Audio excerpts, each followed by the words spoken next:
C'est en fait une pyramide extrêmement structurée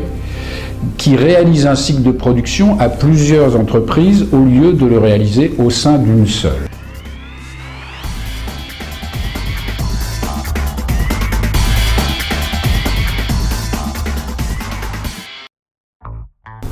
Alors une entreprise en réseau, ce n'est évidemment pas un réseau d'entreprises dont nous parlerons plus tard. Une entreprise réseau, c'est un ensemble d'entreprises qui se mettent d'accord pour assumer ensemble un cycle de production, une production, et pour que chacune d'entre elles ajoute une valeur réelle à ce cycle.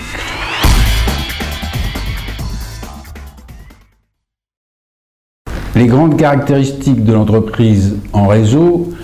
c'est qu'elle n'est pas un réseau. C'est qu'elle est d'abord une pyramide avec une entreprise leader qui donne les ordres et les orientations,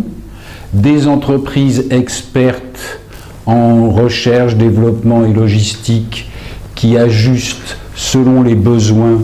de ce que demande l'entreprise leader,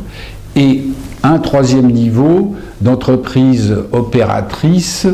qui réalise ce que le deuxième niveau, c'est-à-dire les experts en recherche et développement et en logistique, demandent. Donc c'est en fait une pyramide extrêmement structurée qui réalise un cycle de production à plusieurs entreprises au lieu de le réaliser au sein d'une seule. L'avantage est évidemment que les ressources sont multipliées et que les compétences le sont également.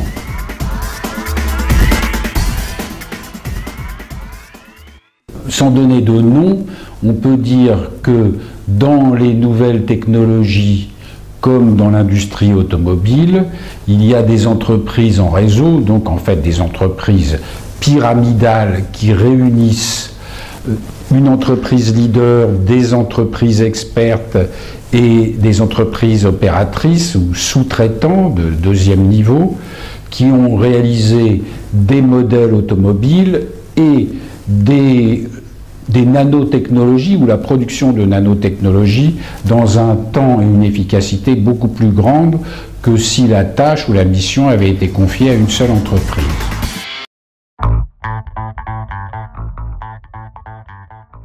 Les grands bénéfices de l'entreprise en réseau, ce sont évidemment les économies d'échelle, la variété et la puissance des compétences mobilisées, la force et la puissance des structures d'entreprise qui, en termes de coût, de délai et d'efficacité, décuplent le pouvoir de réalisation.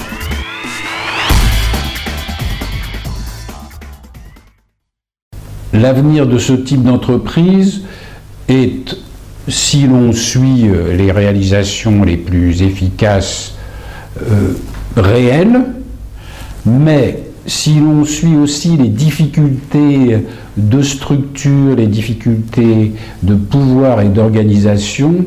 mérite que l'on s'y attarde et que l'on réfléchisse sur le fait que l'entreprise en réseau, qui a une forme en fait très pyramidale et très hiérarchique, pose parfois autant, sinon plus de problèmes que si tous les problèmes étaient résolus au sein d'une seule entreprise.